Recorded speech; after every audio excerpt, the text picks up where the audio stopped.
चलिए बाबू use of convex mirror, concave mirror का यूज देखे थे। अब कॉन्वेक्स मिरर का यूज देखिए, कहाँ पे कॉन्वेक्स मिरर का यूज है बाबू। यूज ऑफ कॉन्वेक्स मिरर, कोई दिक्कत नहीं।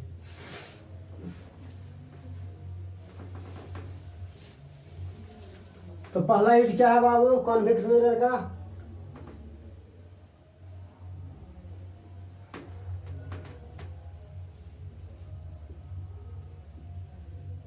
It is used in side view mirror,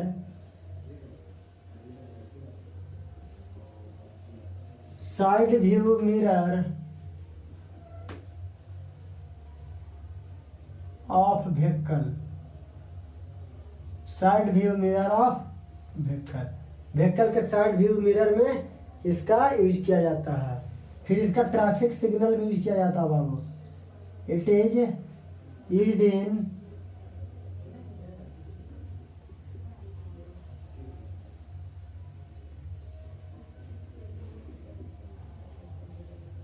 traffic signal में इसका यूज किया जाता है। फिर इसका कॉन्वेक्स मिरर का यूज किया जाता है। It is used in shop, दुकानों में यूज किया जाता है। दुकान में इसलिए कॉन्वेक्स मिरर में होता क्या बाबू, ये बड़े ऑब्जेक्ट को स्मॉल ऑब्जेक्ट में इमेज बनाकर फॉर्म करता, स्मॉल इमेज बनाता है, यानी बड़ा ऑब्जेक्ट का एक छोटा सा इमेज बनाकर देता है। इसी के लिए क्या होता है, दुकान में बहुत सारे क्या आते हैं, कस्टमर आते हैं, तो सभी कस्टमर का एक छोटा सा इमेज बनाकर दिखाता है। इसीलिए क्या होता है कॉन्वेक्स मिरर का। साइड मिरर में क्या होता है बाबू, आपके बैक से जितने भी गाड़ी आते हैं, मान लो कि ट्रक आ रहा है, बस आ रहा है, बाइक आ रहा है, मोटरसाइकिल आ रहा है, तो सभी का जितने भी व्हीकल आ रहे हैं आपके बैक से, उस सभी का क्या करता है, एक छोटा सा इमेज बनाकर क्या कर देता है, जिसके कारण हम कॉन्वेक्स मिरर का यूज करते हैं। किसमें आपको यूज किया जाता है, मिरर के रूप में, व्हीकल में मिरर के रूप में कॉन्वेक्स का यूज किया जाता है। ठीक है, ट्रैफिक सिग्नल में भी वही कहानी होती है। तो अब आगे बाबू, ये आपका क्या था, कॉन्वेक्स मिरर से रिलेटेड मिरर फॉर्मूला था। अब आपको जो टॉपिक पढ़ाने जा रहे हैं वो इससे रिलेटेड क्वेश्चन कराएंगे।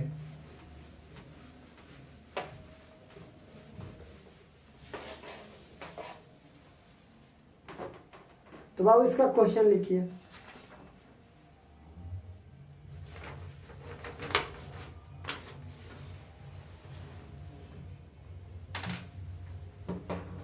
क्वेश्चन क्या बाबू,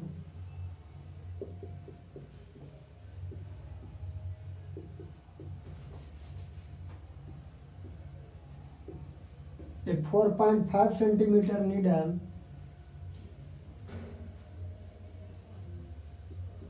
is placed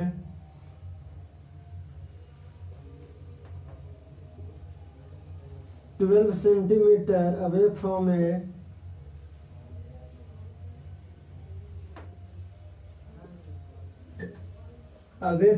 convex mirror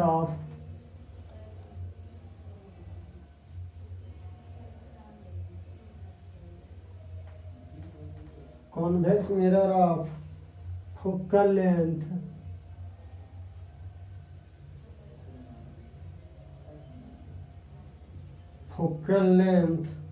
15 centimeter.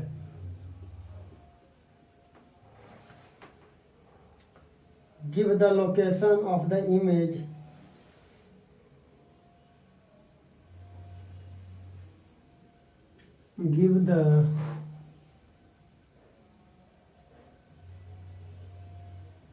location of the image give the location of the image and the magnification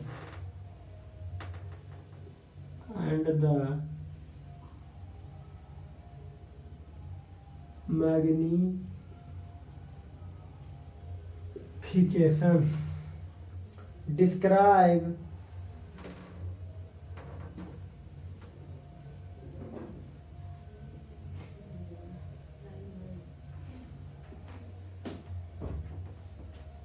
what needle describe what happens, describe what happens as the needle is moved,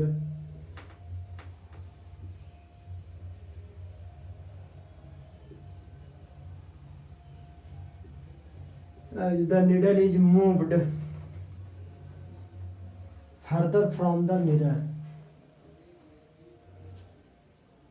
further from the mirror। ध्यान दे बाबू, ये 4.5 centimetre का needle है, वो क्या है 12 centimetre away from a convex mirror, और focal length तो जानते हो बाबू, ये आपका मिरर फॉर्मूला हुआ बाबू, सॉरी ये कॉन्वेक्स मिरर हुआ, मिरर फॉर्मूला कह रहे हैं, ये आपका कॉन्वेक्स मिरर हुआ। आप जानते हो कॉन्वेक्स मिरर में मान लीजिए कि फोकल लेंथ कितने सेंटीमीटर, पोल हुआ, ये आपका फोकस हुआ, पोल और फोकस के बीच का डिस्टेंस कितना है बाबू 15 सेंटीमीटर है, और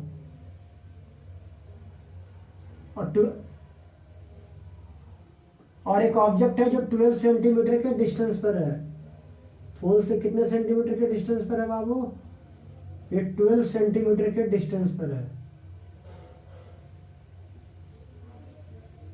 मान लीजिए कि ऑब्जेक्ट यहां पे है,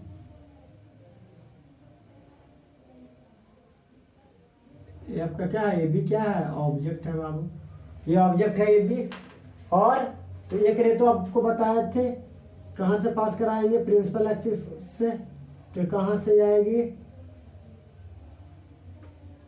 ये तो फोकस से क्रॉस कर जाएगी टुवार्ड्स द फोकस, कहां अपीयर होगी, अपीयर टुवार्ड्स द फोकस की ओर अपीयर हो जाएगी। अब देखो बाबू इसका इमेज कहां पे बनेगा, कितने डिस्टेंस पर बनेगा, हमसे क्या पूछ रहा है कि इमेज का डिस्टेंस क्या होगा। तो हमें क्या मालूम है बाबू, E equal to -12 centimetre, F equal to कितना 15 सेंटीमीटर, और इमेज नहीं पता कि इमेज कहां पे बनेगा, बट तो by using mirror formula, by using mirror formula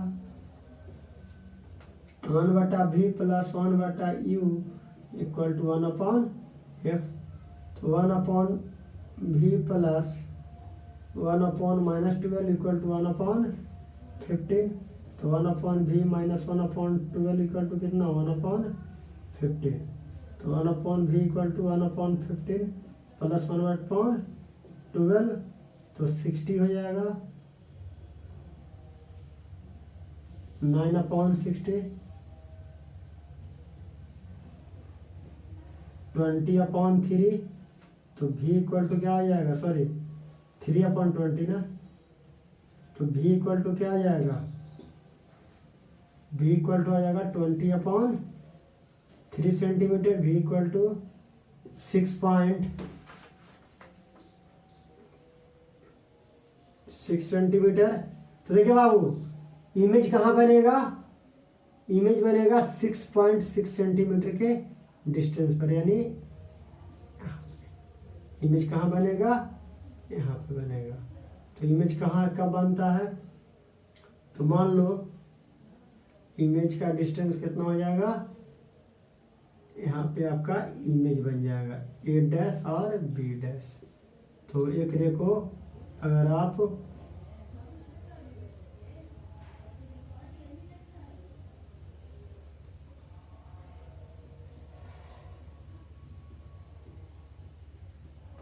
क्या हुआ, सेंटर ऑफ कर्वेचर हो गया, तो यानी पी और एफ के बीच में बन रहा है।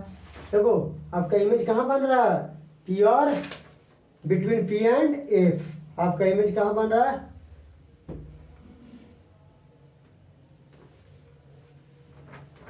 तो आगे लिख लीजिए बाबू, इसमें क्या लिखोगे बाबू, इसमें लिख देना इमेज इज फॉर्म्ड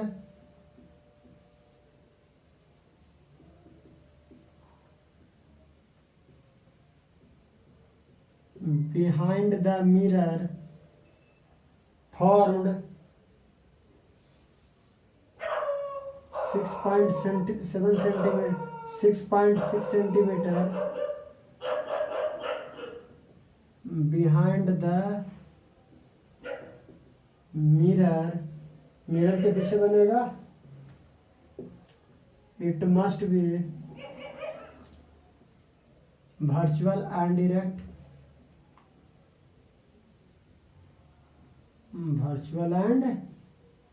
कैसा होगा? वर्चुअल एंड इरेक्ट होगा। अब आपको हमको क्या निकालने के लिए कह रहा है बाबू? मैग्निफिकेशन। तो m इक्वल टू क्या होता है? H2/H1 होता है और -v/u होता है। तो ऑब्जेक्ट का डिस्टेंस तो दिया हुआ था, ऑब्जेक्ट का डिस्टेंस क्या था? 4.5 सेंटीमीटर। तो H2/H1 equal to -v/u। H2 कितना है बाबू? 4.5/H1 इक्वल टू -v कितना है? 6.6/u कितना है? u है आपका -12। तो माइनस से माइनस कैंसल आउट हो गया। तो आपका H1 जो आएगा 4.5 इंटू 12/6.6। जब इसे सॉल्व कर दोगे बाबू तो आ जाएगा H1 जो है H2 जो आएगा H2/H1 ना, सॉरी H2 क्या है? इमेज का हाइट है ना बाबू, H2/4.5 equal to minus v का वैल्यू कितना? 6.6/u का वैल्यू कितना? -12। तो H2 आ जाएगा 4.5 इंटू 6.6/12, ये आ जाएगा 2.5 सेंटीमीटर। इमेज का आ जाएगा बाबू 2.5 सेंटीमीटर आ जाएगा। सॉल्व करोगे तो अब इसमें लिखो एज द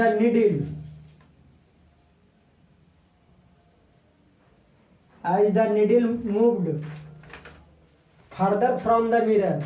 अगर नीडल मिरर से दूर जाएगा तो बाबू, अगर नीडल ये भी क्या है? नीडल है। अगर मिरर से दूर जाएगा तो क्या हो जाएगा? इमेज कैसा बनेगा? तो साइज ऑफ द इमेज भी क्या हो जाएगा?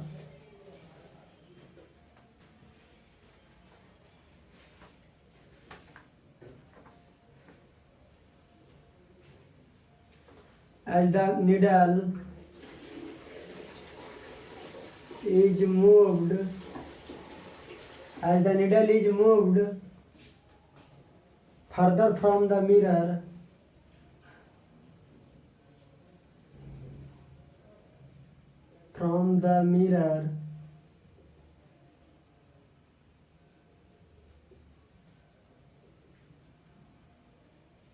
image is also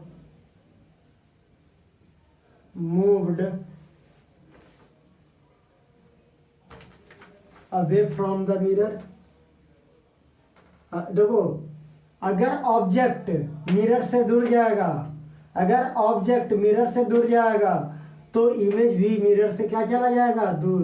तो image is also moved away from the mirror. अब इमेज भी क्या होगा? मिरर से दूर चला जाएगा। क्या अगर इमेज को क्या करेंगे? ऑब्जेक्ट को दूर लेकर जाएंगे तो एडस बीडस भी क्या चला जाएगा? और कहां तक जाएगा? Till it is at focus.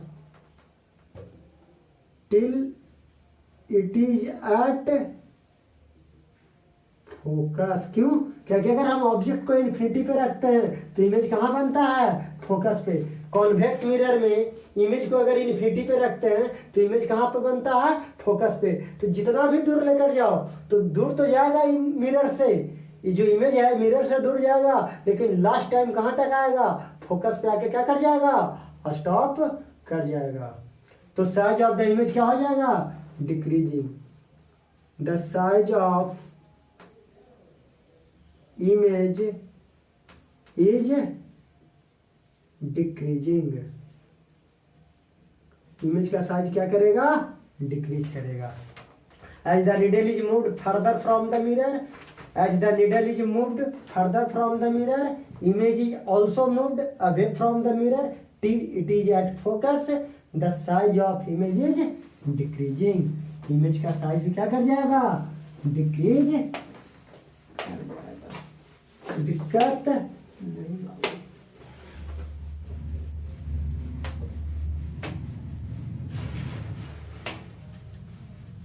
अब नेक्स्ट क्वेश्चन देखो बाबू, नेक्स्ट क्वेश्चन क्या है,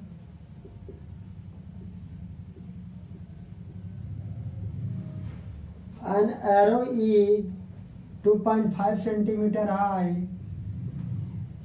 an arrow 2.5 centimeter high is placed at a distance of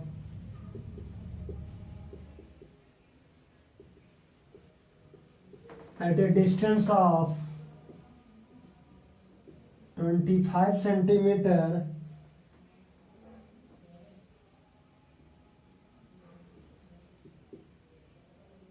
from a diverging mirror of focal length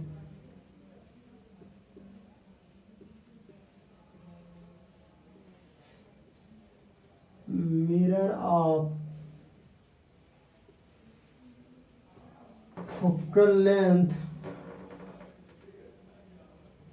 20 centimeter. Find the nature, position, find the nature, position and size of image and size of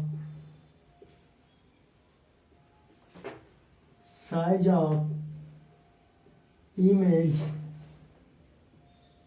is formed.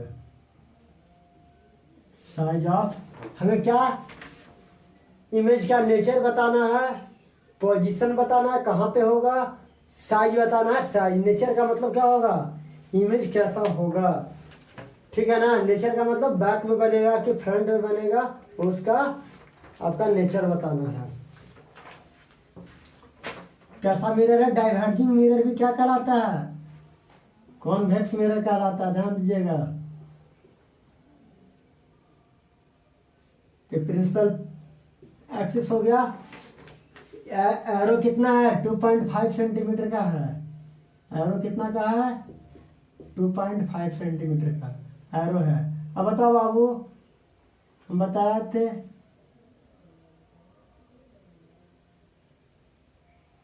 ये आपका focus होगा,